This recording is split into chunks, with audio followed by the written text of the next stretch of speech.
What's going on, everyone? Welcome back to another episode of Drip. That's right.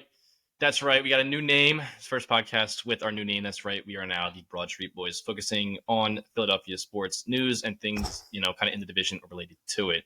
Anyway, this is the first episode, so we're excited for the rebrand, and we're excited to still be making podcast episodes. Nothing is changing in terms of, the podcast itself, just the content we will be talking about inside of them. We're focusing strictly on Philadelphia and their divisions, conferences as it relates to Philadelphia sports. So, Evan, let's take it away. We're doing some Phillies today. Yes, yeah. So today we're going to talk about some Phillies. Recently, think I could talk for all Philadelphia Phillies sports fans in that they have been hard to watch. Nothing has been up. The low energy is killing us. People like Brandon Marsh started out really hot and all of a sudden are dipping into the 200s in their averages. The pitching starting rotation has been not good. The only bright spot has honestly been Bryce Harper, Cody Clemens, and the bullpen, and not even the whole bullpen, just some of it.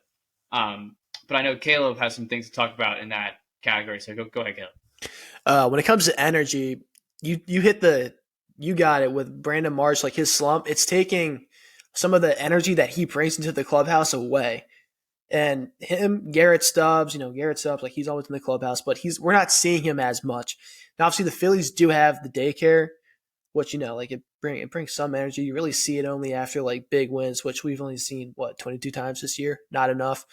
And then Reese Hoskins not being in the clubhouse as much because of his injury, I think, is really killing and bringing down the team. And it's also making the first base position like really really hard and confusing and a little unwatchable. I know Cody Clemens has been turning it on recently. He is a bright spot, but that is I think still a hole. But also when it comes to energy, I really think that a lot of fingers can be pointed at Rob Thompson and a lot of like just his whole charisma, just this relaxed dude. Like it does not seem like he has a whole lot of energy. Like they responded well to him last year, which was awesome because we had the whole playoff run, made it to the World Series. We didn't win, but it seems like this year he's really he's coasting. Like he thinks we're just gonna get handed a wild card spot, which that is not the case. We are six, maybe about to be 6 games more than likely below 500, which really puts us in a really difficult position entering June. So I think that should take us into. I know I'm switching up the order here, but I want to go into the June schedule now. Like we have a much easier schedule this June than we did have in May. So Evan, I'll give it back to you. Yeah, so I think in June, I think a huge aspect is going to be the man himself, Kyle Schwarber, getting hot. Because we always kind of rely on that Drew Schwarber Fest whole marketing, whatever. And he is just so good when when the humidity is high and he's just bopping them out of here. Like we need him during June. And if you really think about it, we've played some tough like teams like pre-June. Like the Diamondbacks are not a team to be like, oh, they're like not good. A rollover. Yeah, but like they're like super young, super up and coming. The Giants are tough in Oracle. They always are tough in Oracle, and it's because of probably the stadium almost because it's just a different place to play. We are never good against the Rockies, and I think we all can agree on that. We are never good against the Rockies. But it's just like little teams like that, and even the Marlins aren't bad either. Like I feel like in general, the Marlins always have the Phillies number, like in general. But I feel like leading up to June, we have the Braves next week or next series, which we're probably going to get one game or maybe swept. We got the Mets right after them, and then the Mets, and then the Tigers eventually. But that yep. So June. I'm looking at it right now, and we got the Braves to finish up. Then we got one game with the Mets June 1st, and then we got the Nationals, the Tigers, the Dodgers. Then we're back in Arizona to play the Diamondbacks, followed by the Oakland Athletics, then the Braves, Mets, and we finish up the month with the Cubs and the Nationals. Nationals, Tigers, A's, I think is easy. I think those are games that we can easily win back. It just depends on how other teams are performing in that time in our division to how far they pull away, especially the Braves. If the Braves continue to walk away with it, then even if we get to second in the division, it's still going to be really tough. So we got to make up a lot of ground and not take any of the games we think we're going to get smashed in. Like the Mets is going to be a tough game, Braves going to be a series, but if we talked about Rob's whole mentality earlier, but if he kind of switches that and really emphasizes the urgency of the wins that we need, and we can get back into a spot where we're competing with those teams who are higher in the division than us and competing and winning games. And even if we're taking one game from the Braves, or we win the Mets game, or if we're taking two from the Braves, or whatever it is, right? We need to have that to then build momentum, B, to get back into the fight, and to actually prove to ourselves that we're able to compete with those teams now, and then not just roll into the All-Star break, 10 games below 500 where we shouldn't be, and then just expect that we can turn it up because we did last year. When that's not the case. Everything's different. You know what I mean? So we need to really focus on getting the wins now and making up ground while we can, because everyone knows after the All-Star break, every team tries to turn it up. Every team worth competing for something, or trying to get higher to the playoffs, or even get a wild card, they're all going to be trying to win games. And if we're not doing prep for that now, or if we're not winning games now, then there's no way we can compete after the All-Star break with this laissez-faire attitude. And going back to Kyle Schwarber real quick, I think we need to see him in the DH role. I really do. I think when Harper comes back and is healthy and can actually throw a baseball well, I know he's done some, catch here and there, got some reps at first, did whatever, but when he's actually healthy, doesn't have to wear the brace, and can actually play, I think we need Schwarber in a DH role, because statistically he is the worst left fielder in MLB, and I feel like that he really thrives when he can just focus on hitting. And that's what we need him for. We all know we're not expecting him to go out there and make Superman catches, and we're not expecting him to throw people out from the left field wall. That's not the kind of player he is. He's simply a body in the outfield because that's what we need him to be. But we need him to be a DH, and if we kind of switch that up and allow him to really get in his groove, especially in June, focus on hitting and only hitting, I think that's when he will thrive, and that's when the team will come back. You know what I mean? Yeah. Well, we need someone out there that can just make plays. Like Kyle Schwarber, he's not fast. So if it's like the shallow left field, he's not getting it. I want someone out there who can dive and try to make a play on it. And like, do you think Clemens would be out there? I don't think Clemens out there. I think they're going to put Castellanos over in left, because originally, they drew up the whole lineup last year with Castellanos being the DH and Schwarber being in left. But with Castellanos having 5 or 6 defensive runs saved by himself, I think it'd be better to have him in left rather than at the DH spot. And I don't think Cody Clemens should be the left fielder. I think if anything, he should be have a big role on the bench, but I do not think he should be an everyday starter. I agree. And I think also June will be a huge telling point for Rob Thompson's job with the Phillies as well. Yeah. Yes. I know he crushed it in June last year, but I think almost it's like the exact opposite this year. This is going to be a huge telling point on how long he will stay with the Phillies. Because I'm not going to lie, I personally don't think he's going to get fired this year. I think he has a little bit of armor from last year. Yeah, especially making that huge run and then going to the World Series. Like after you're going to the World Series, you don't just fire your coach because you're not good all of a sudden. You have to put a little bit on the players, and I think it is a little bit on the players, but it's also on Rob Thompson. And like Caleb said, establishing that just that urge to be great almost, and like the motivation factor and all of that. And I do think that it's also, like I said, on the players to both motivate themselves and motivate the team as a whole. Like I know last year Kyle Schwarber was like one of the leaders in the clubhouse, but it's also hard to listen to a leader right now who's hitting 170. Like how is he going to talk to someone like Bryson Stott hitting 284 or Bryce Harper hitting 209? Like it's just harder for a leader to lead when they suck themselves. And like Jake was saying, like with Kyle Schwarber, like he's not making any defensive plays at all, other than waddling to the ball when it lands, like a little penguin. No, that's because that's how he runs. And he'll waddle to the ball and then make a subpar throw to the cutoff man. Like that's just his job. Like I don't know if Cody Clemens has any experience in the outfield, but hopefully we can get him some experience. I'm sure he has some experience out there. I just think he's more of an infielder naturally by default than an outfielder. But I want to go back to we signed Thompson for 2 years, right? Yeah, 2 years. Okay, so let's say this year, he's learning, he's figuring out, he's picking up the pieces. and hopefully we get a wild card spot. The next year he comes and he's like, all right, I know what I'm doing. I have one full season under my belt as well as a half season, and this is kind of like my make or break year. Either I fail and I don't get re-signed, or I take the team far and I get re-signed. I like Rob Thompson. It's just that right now, like you said, it is frustrating to watch the team as a whole. And obviously, he's the manager. He's putting together the lineup. So he has a huge role in the frustration as well. Yeah, but how much can you put on him when your guys are 1 for 24 with runners in scoring position? You can't put a whole lot on him other than the fact that you think he's doing something wrong in the clubhouse. That is about all you can say. Well, I think it starts with accountability, right? Yep. I think it's a whole mindset change. Obviously, we know he's a very laissez-faire kind of person. Last year, he was hands-on, he did his thing, but then in early interviews that I heard from a couple weeks ago, he was saying, "Oh, we'll pick it up during the All-Star break." But after the All-Star break. Yeah. But in the sense that you have to prove that you're able to do that. And I get it, having confidence in your guys like that is phenomenal. But in the same sense, you are what you are. And if you suck, you suck. Doesn't matter if your name is Bryce Harper or Trey Turner or Brendan Marsh or any, you know what I mean? You have to be able to prove that you're the team that you say they are. And they're currently not. Yep.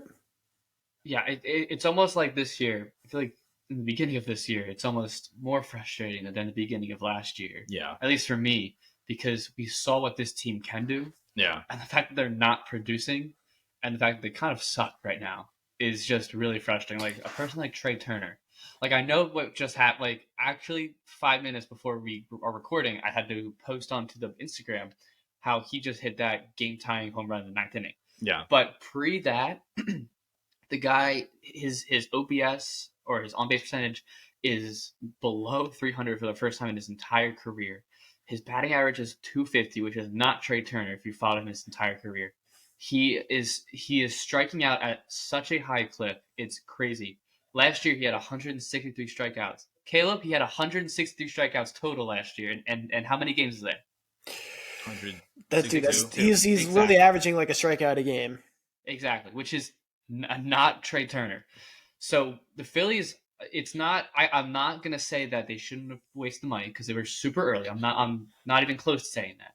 But he has to start producing like soon. After the All-Star break. I think you give him Yes. till after the All-Star break agree. to sit down, get a break, kind of reflect on the first half of the year and say, okay, what do we need to do as a player and as a team in order to win games? And I think in order for us as a team to win games, we need Schwarber and Turner to click. Yeah. You know what I mean? We need to get those guys up and running to their full potential. But we also can't take for granted the seasons they've had in the past because we know Trey Turner is a guy who can play very well. We know Schwarber is a guy who can also play very well, but in the same sense, we can't have these ridiculous expectations where we want Schwarber to be the second in home runs in the league because that's what he did last year. That's not always the case. Mm-hmm. So I think we need realistic expectations, but with a positive spin on them to kind of come back to reality a little bit, but also, okay, we can do this. Here's what we've done in the past. We might not be as good as this individually, but as a team, we have more guys now who can pick each other up, be accountable for each other, take accountability for how they're playing,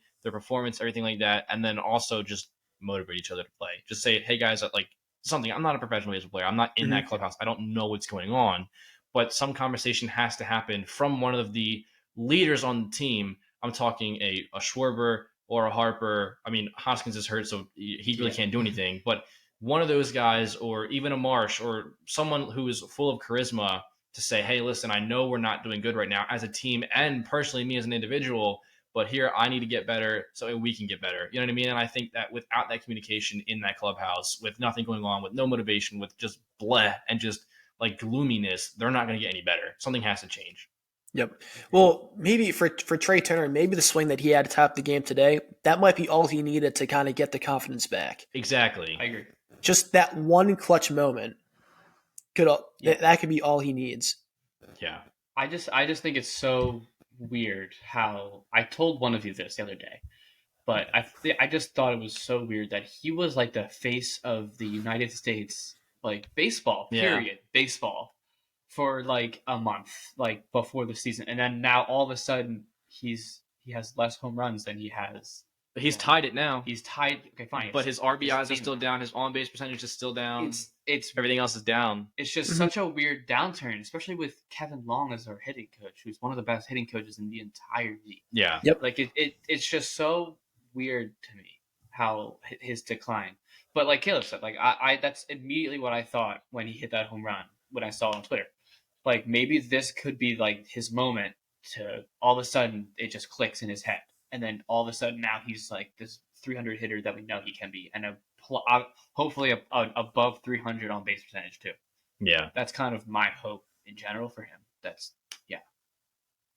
Okay. Let's talk the potential first baseman candidates, because obviously if we get to 500, which we're hoping we will, because we are Philly fans and we always think that we're going to come out on top, who should we look at to trade for? I know we've talked about this before, but I want Christian Walker from the Diamondbacks. He's a solid glove defensively, and here's my thought with that. And he's a great bat too, but they need bullpen help, the Diamondbacks, and we have bullpen prospects, or we could work up some bullpen prospect for him. But we need bullpen too. Well, yeah, but at the same time, we our bullpen is not awful right now. Our bullpen is what is really our best part of the team right now. Yeah, it's the one of the only bright spots.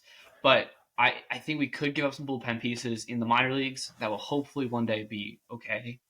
But I just think Christian Walker would be a great piece, and plus it's on an expiring deal, so that we could pretty much choose between Hoskins and Walker, not Harper. I'm about to say there, watch out. Harper. But that's what I think. Walker would be really hard to get right now, just because of how well the Diamondbacks are playing, and he is contributing a lot to that team. So, at this point in the season, I doubt that they would give him up. So it's like this is something that I thought we should have done beginning of the season before all these teams really kind of like saw or because like the Diamondbacks, they're what 27, 22, like they're good, they're legit, more than likely going to be a playoff team, and I think we missed out on Walker. We should have gotten after him early. And CJ Cron's out there. Who do you think then? I still think. Well, all right, if we go after Christian Walker, we're gonna have to give up pretty big either prospects or a big name of some sort in the bullpen, because he's not gonna be a guy that we can just give up, some back end guys for. Like if we're talking CJ Cron, maybe like give up some young guys with the Rockies. But those are the only two guys who I think we should be going after for first base, because we really want to do for the rest of the season. Because then, there's the free agent market, and then Hoskins, he's going to be on there. So maybe they want to re-sign him because like they know he's capable of playing in Philly, and that dude, the hole that's in the lineup without him, like that just proves how much of an impact he had on the team. And that could be something that brings him back into Philly. So if we're not looking at first baseman, then we put Bohm at first, and we can look at third baseman. And I was saying this before the season even started. We could trade for Matt Chapman. Blue are in last place in the AL East. I know that they're above 500, but they are in that division not playing well enough. And Matt Chapman is also on the last year of his contract, so he's going to be a free agent. They will more than likely let him walk. And he is someone that we could go after if we want to go in that direction. We could also go after someone that is much younger and has a brighter and up and coming future, like we did with Brandon Marsh, which I actually love that right now, because we could build around another young dude, Marsh, Stott, and Bohm. Yeah, I mean, there's a lot of prospects out there. I mean, obviously, when we did our video earlier about just top 20 prospects, there was tons of guys on there who are infield players that we could do. Phillies won, by the way. They just Phillies just came back and won. Yeah. But anyway, I feel like there is plenty of talent out there in farm systems, whether it be our own or other teams, to where we have options. You know what I mean? It's just about picking how to go. Do we go after a first baseman? Do we work on trying to sign Reese back for a 1 year or something? I think that signing Reese back for 1 year, we can't do that again, because that's what we've been doing for a majority of his career. If we sign him for 1 year, he's not going to come here. Right. It's going to have to be the big deal that he deserved. Yeah, but deserved, not deserves. I agree. You know what I mean? Mhm. We're at that point in his career now where things can get a little shaky. You know what I mean? Is it worth going for? Okay, so then say we let him walk. You know what I mean? Like he's Mhm. done. Whatever happens. Then we go after a third baseman. I think that Chapman would be a phenomenal pick. But like I said when we did our video earlier, there was tons of guys on that list that are phenomenal, whether they're in the MLB currently or are prospects in the minor leagues that we could definitely build around. And I think as a young team, Which we are I don't not. know. Well, I mean, you have Marsh, you have these younger guys. I'm talking about like charisma. You know what I mean? Like, Yep. I think that The future. yes, exactly. Like that's what I was trying to say. Anyway, I Yes. think that adding another young guy could be good, kind of for the whole clubhouse charisma, everything like that. But I think that adding another older guy like Chapman could be smart as well for the wisdom, the come in, let's win a World Series or two, you know what I mean, and then versus having to have a young guy, build that young guy up, then build the team up, and then trying to go after a World Series that way. You know what I mean? I think there's Mhm. we have plenty of options. It's just about figuring out which one should we do, and how it will pay off later. I think personally, I think I would like to see Chapman Chapman would be great. and then go after a World Series or two instead of having to bring a young guy on, introduce him to the whole system, build that guy up, and then have him work with the team well, and then kind of try and win a World Series versus having a guy who we know is a good player, who know can fit well, and then just you know what I mean? Yep. Yeah. And I also think I'm going to use a basketball term here, but I think we could agree we're in a win now moment in Mhm. the Phillies. We are. We're winning now. We don't want this raw 21-year-old prospect from the Dominican Republic that might be good in 3 years. Yeah, We want some guy that has proven that he's good and proven that he is consistent to the fact that he could benefit the team more than what we're getting now from it. Like I love Edmundo Sosa, but at the same time, we can get a more consistent bat and a more consistent fielder than him. yeah, Mhm. Like I think Chapman is perfect. yeah, Because he's great defensively, and if he could just swing the bat like he's swinging the bat now, and he just keeps that up, I think he'd be a great addition. Because there's no ties to Chapman either. Like I'm 100. I'm almost positive that this next upcoming free agency, he's available, right? Yes.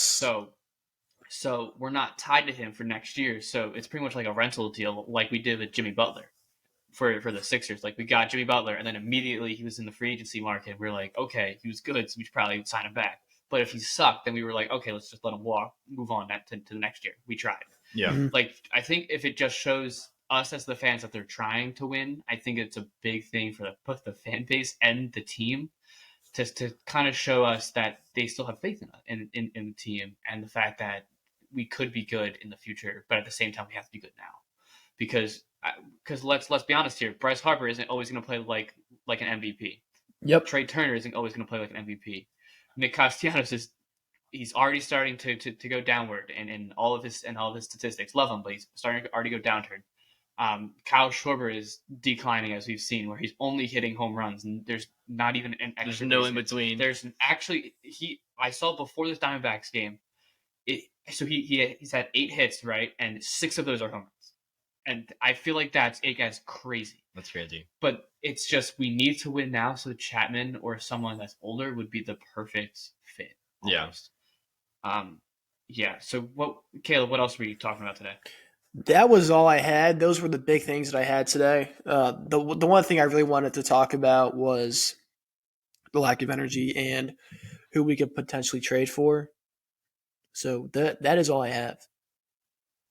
Yeah, I think so. We just, they just won, which is a huge thing. Yeah, Bell That's what I was looking at here. I was Bell gonna missed put a it down grand slam here. by 20 feet. Yeah, Like he and so was bases close. loaded, and he just missed it. So I think we should give our reactions to this one. I think this might be a big one for us, especially going to a huge series against the Braves. We might even take a game against the Braves. I think now because I think I think we could do one. We need I a think split. we need Yeah. we need it like it's a 4-game series. We need one or two. Yeah, But I think just momentum with this team because they're all so streaky. We all know this. I mean, we all watch the games. They're one of the more streaky teams I've seen Philadelphia have. Like it's as soon as one person gets hot, then the entire team gets hot all of a sudden, and then we're unbeatable on offense. Like we can score what 11 runs like we did the other night. Mhm. Yeah. So I think it's just such a big thing for today for a win, and just to show us that we are still like okay. Yeah. Yep. Well, the A nice little bit thing, of hope. There's still hope. the nice thing For about sure. the young guys in Stott, Bohm, and Marsh is that it's like even if they are going through the slump, it's not going to be an 0 for 20 slump. It's like it's going to be Yeah. like there's going to be hits in there. Yeah. I can't say what it's going to be. 'Cause I'm not an analytics guy, but I just know that with the players they are, they're still going to produce through those slumps. Whether it's drawing a walk, battling out and out that, or just having a clutch moment, because those are the players that they are. Yeah, Very much so. Mhm. agreed. Is that it? You think? I think that's it. That's it. Thank you guys for listening to the first episode as a rebranded podcast. Now we really want to hear your thoughts on this. We really want to hear, what you guys think, what you guys have to say, thoughts, opinions, questions, comments, concerns, anything. We want to hear it all. You know what I mean? We're trying to get feedback. We think that this is going to be a step in the right direction of trying to figure out, where we want to go, and in terms of talking about certain sports. Occasionally we might drop an episode here or there that's not Philadelphia related, and because we still have a passion for all sports and a passion for things happening worldwide. But, I think that in order to grow our audience and to really zero in who our fan base is, because most of you guys listening, you're friends of ours or friends of friends or friends of family or whatever, you want to hear about Philadelphia. You don't want to hear about things going on in like Japan or Germany. You know what I mean? So, but we really appreciate you guys listening, taking the time to listen, watch, however you're consuming this. And, we just hope that you'll just leave us a review, let us know what you think, and continue to watch the episode. So thank you, and we'll see you guys in the next episode. Go Phils, baby.